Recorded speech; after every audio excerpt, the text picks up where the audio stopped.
What's going on? Happy Saturday. Listen, was Biden as loyal to Kamala, former Vice President Kamala, still loyal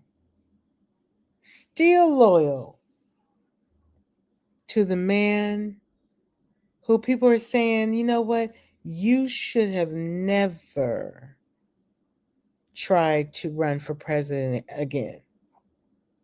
You should have put Kamala way before she started the 107 days. Folks are saying President Biden was very selfish. He knew he wasn't the right candidate for the job.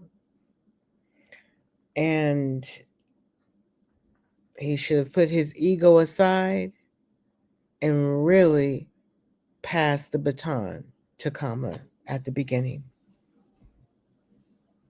At the beginning. And I'm starting to believe, yeah, we have, you know who. Okay, I hate saying his name, but our country is in chaos. Vice President Kamala really predicted what was going to happen to us from all the racism going on, the ICE raids, the people that have paid their taxes and worked in this country. And honestly, separating families. I mean, the list goes on and on. I don't want to make it about this fool. But Kamala, even when she was running for 107 days, that's all she got. And I want to say, bravo, you did amazing for what you were given. And even today, after the aftermath of what's happening, I wondered, because when I saw the interview on The View, people wanted to know, because, she spilled the beans. She spilled everything, all the tea in her new book, go get it, 107 Days. And she talks about what happened behind the scenes when she was running up against that fool that we have as a president. And the lack of support that she received from her own party. Now, I hate to say this because I'm a Democrat, but these new sets of Democratic people in office, not all, they got some, I was going to say some BA ways, but I'm trying to keep it classy. But they picked the wrong timing to not be supportive, because now we are, oh gosh, from spiked prices in food and just the economy tanking. Every Democrat should have stood behind her and fought really hard. But no, that didn't happen. In fact, when she was running, Biden had his set of people and she had, I'm like, wait, what?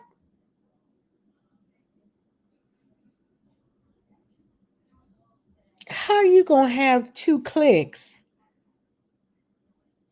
when we're trying to fight a demon? It didn't make any sense. And all of you guys knew what kind of monster. It was almost like, well, we would rather have the monster than the black woman that is going to change the trajectory of America, this world.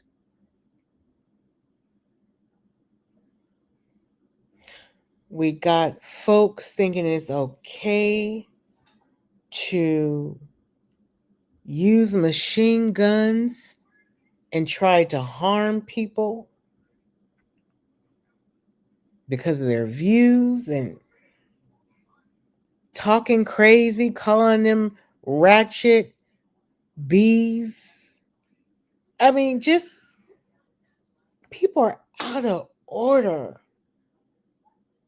You have a president that goes off on camera to other world leaders. Things I would never think I would see in my lifetime.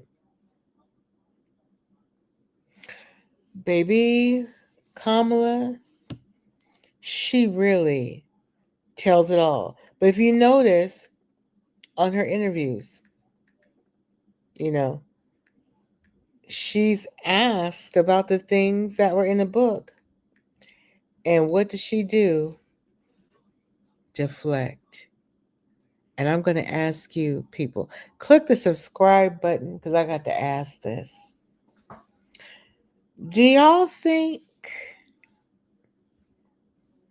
that she's deflecting and not really? She's like, okay, yeah, it's in the book, but I'm not going to get on this tour and read people for filth because I may need them for 2028. Do y'all think Vice President Kamala is going to run, baby, in 2028? Listen, I think that if she does, she has a better chance this time around. Because right now, both parties and independent parties is like, oh my God, we have buyer's remorse. We should have never went with this person. They had no idea. Our First Amendment rights are being attacked. I'm telling you, folk, not just the Democratic Party, everybody across the board was like, oh my God, we got a monster. We're sorry. All that you said that was going to happen to us is happening and then some. And guess what? The year is not over yet. Baby, I'm on the npr.org, child. I got to read some of this. Former Vice President Kamala Harris' new memoir, 107 Days, came out this Tuesday, you guys. With a mix of insights and unanswered questions about her historically short run for president after former President Joe Biden dropped out. Harris has largely been out of the public spotlight since losing the election to Donald Trump last November, but the book release kicks off a cross-country tour. Let me also tell you my point of view on when she was on The View. When she talked about how she has never grieved as bad as she did. She was actually comparing the loss of her mom to the loss of not becoming president. Because, like everybody, it felt like 2016 again, when the whole world, we thought Hillary Clinton was going to win. We really did. She was set to be the first woman to become president, and she should have. Because of that doggone James Comey, who's getting his, by the way, he's been indicted. James Comey has been indicted, allegedly.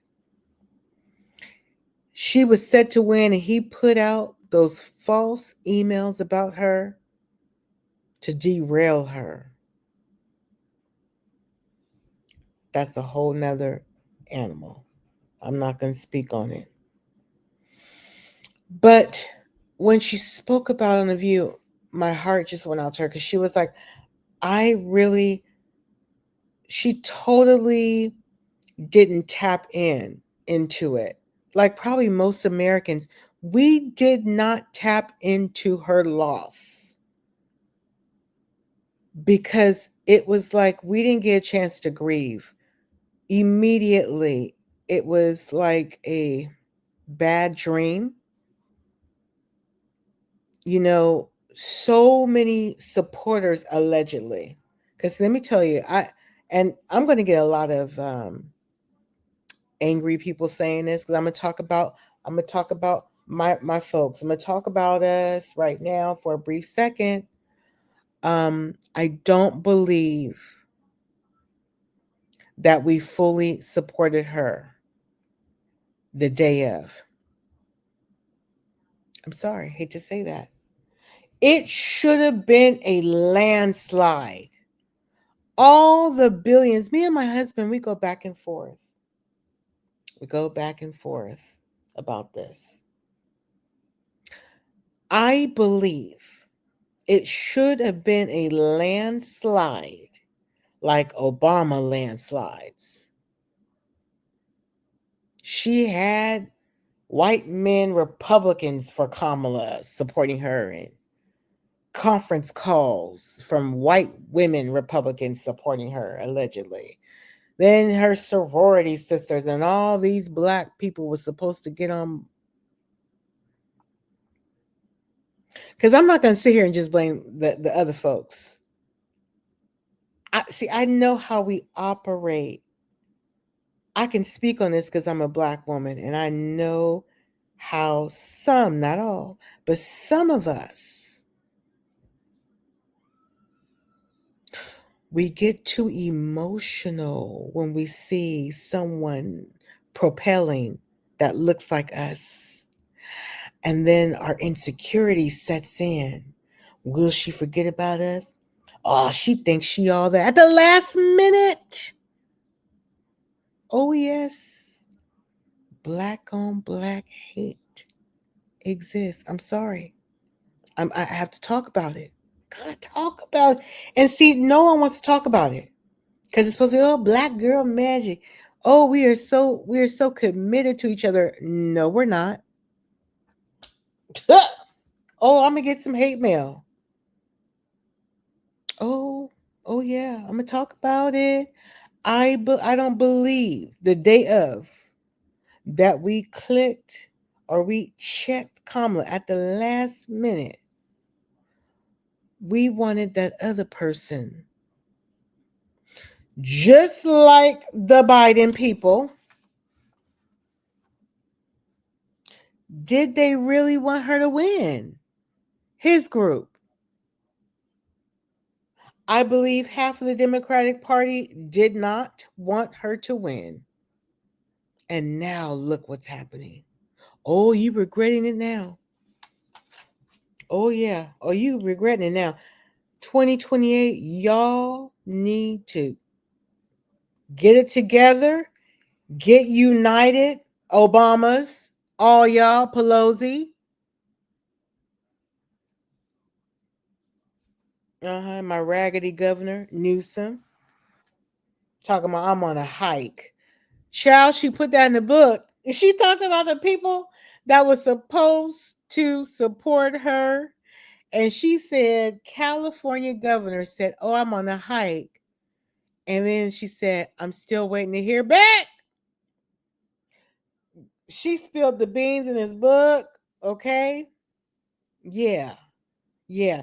Y'all better reunite. If y'all don't reunite for 2028, it shouldn't even be a Democratic Party. It's a done deal. I'm sick of the division. I'm sick of us not having the cojones to go up against these fools. The days of us, being laid back. We don't do that. We don't fight fire. We are very, no, we can't be demure. I want Jasmine Crockett. If Kamala don't run, I know Jasmine is a congresswoman from Texas, Houston, I believe.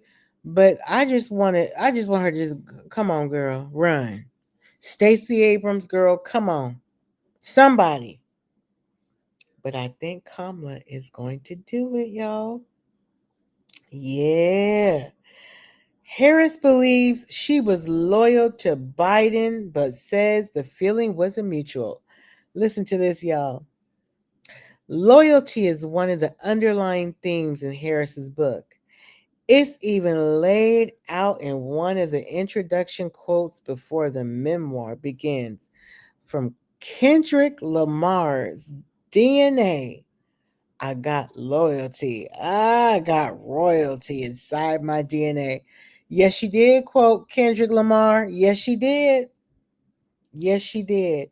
Harris writes of times that Biden, his family, and his senior staff in the West Wing questioned whether Harris was loyal, while her own frustrations mounted from the president's staff not speaking up to defend her from outside criticism. Haters. In the tumultuous weeks after Biden's disastrous debate performance last summer, oh God, it was so hard to watch. When high profile Democrats began to question his ability to beat Trump, First Lady Jill Biden pulled aside Harris's husband, second gentleman Doug Emhoff, to ask if they were standing by the Bidens. Harris says that irked Emhoff, her husband. In another instance, 2 months into Harris's bid, right as she was about to get on the debate stage, Harris writes that Biden called her. He wished her luck, but then spent time in the call asking if she was bashing him to power brokers. Mm-mm-mm. And see, all this questioning, is it because, was that what you were doing behind her back, Biden and Biden's people? What do they say? A hit dog hollers. Uh huh. Was it your guilt? Yeah. I just couldn't understand why he would call me right now and make it all about himself, she writes. Of course he did. Because he wasn't really for you. At the end of the day, he's white. I hate to say that. A spokesperson for Biden declined to comment. She doesn't directly say that Biden shouldn't have run for a second term. I'm not saying all white men are like that. No, I'm not going to say that. But at the end of the moment, yeah. She doesn't directly say that Biden shouldn't have run for second term. Harris doesn't make any comment in the book on whether Biden should have run for a second term at all. She defends his mental capacity to serve as president, but writes that Biden's staff mismanaged his fatigue and worsened the issue. Hmm. By the time last summer's debate debacle came around and questions mounted on whether Biden should stay in the race, she says she was in the worst position to tell Biden to drop out. He would see it as a naked ambition, perhaps as poisonous disloyalty, even if my only message was, don't let the other guy win, Harris writes. She writes that she perhaps should have told Biden in the aftermath of the debate to drop out, but that maybe he was right to think voters would support him in a second match against Trump. In the end, Harris says it was Joe and Jill's decision. But Harris acknowledges in the book that it was recklessness to leave the decision of whether Biden should drop out to the Bidens themselves. It should have been more than a personal decision. In an interview on MSNBC Monday night, Harris admitted, I have and had a certain responsibility that I should have followed through on. When I talk about the recklessness, as much as anything, I'm talking about myself. My God. Harris notes that throughout her run, she struggled to distance herself from Biden and his legacy. I saw that struggle. But you know what? Let me go back to that interview last year when Sunny Holston asked her, what would you have done better or different from Biden? I think her mistake was saying that she wouldn't do anything different. What she should have said was, first of all, Sunny, I'm not Biden, and of course, I'm going to do things better or and much different because I'm a different person. I would have said it doesn't negate the things that he has done in his 40 years dedicated to this country. However, let me tell you my plan. And my plan is bullet point, bullet point, bullet point. You know what I'm saying? She should have spoke on her plans and said, and such, of course it's going to be different. I'm Kamala Harris. Yes, my formula will be different. And here's why. Respectfully, I, and again, I get why she didn't want to do that because of she didn't want to be disloyal. But that's not being disloyal. That's saying I am my own individual. His plans are his plans, but here are my plans. And that could have been a great escape. And it's not really attacking his ways. It's just saying, hey, this is me. I'm running for president, and I have my ideas, of course, are going to be different. Mm. Um. Oh, where did I leave off at? Okay, here we go. Harris notes that throughout her run, she struggled to distance herself from Biden and his legacy. Like when she told ABC's The View that she wouldn't have done anything different, like I just spoke, than Biden in their years in office. She says at one point her advisor, David um, Palouf, if I'm saying it wrong, please forgive me, didn't mince words. People hate Joe Biden, he said. Her first choice as running mate was Peter Buttigieg.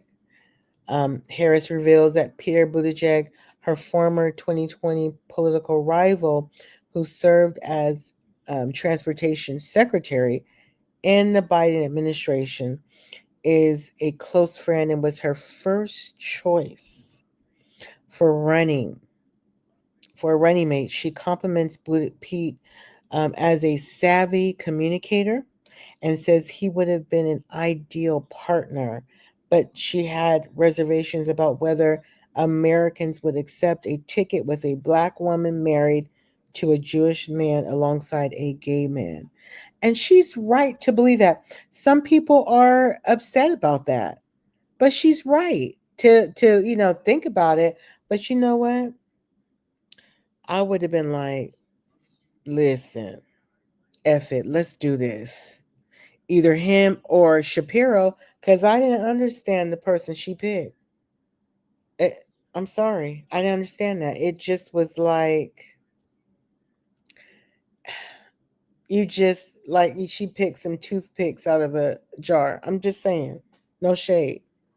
I get you trying to bring the all American, ex high school coach, you know, yeah, but no, you needed I mean, a fiery Shapiro. You know what I'm saying? Like, yeah. Um, beauty, beauty. I have a horrible time. Beauty, beauty gauge. I cannot say that man's last name. Excuse me, Pete. I'll just say Pete. Okay. Responding a statement to Politico. My experience in politics has been um, that the way that you earn trust with voters is based mostly on what they think you're going to do for their lives, not on categories. That was his classy reply. Harris instead chose Tim Walz, the Minnesota governor, who Harris says made clear from the start that he had no presidential ambitions.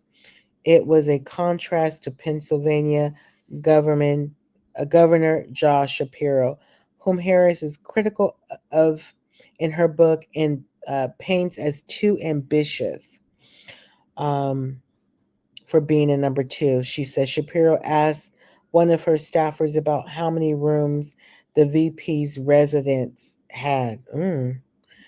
And on the way for his final interview, wondered how he could get work from Pennsylvania artists sent to his house. Yeah, that's weird. Hmm. Shapiro's spokesperson Manuel Bonder said in his statement, "It's simply ridiculous to suggest that Governor Shapiro was focused on anything other than defeating Donald Trump."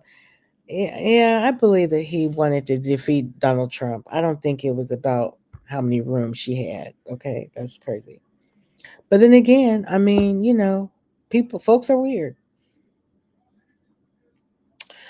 She's still trying to tell her own backstory. Harris has typically been a buttoned up politician, especially when it comes to sharing personal anecdotes. In the memoir, though, she's more candid and reveals some of the personal struggles um, and stresses of her run for president, um, like the toll it took on her relationship with her husband. In most other parts of the book, it seems Harris is still trying to tell her own story to the public, something the campaign was pressed to do in a short window of time last year after Biden dropped out. Mm.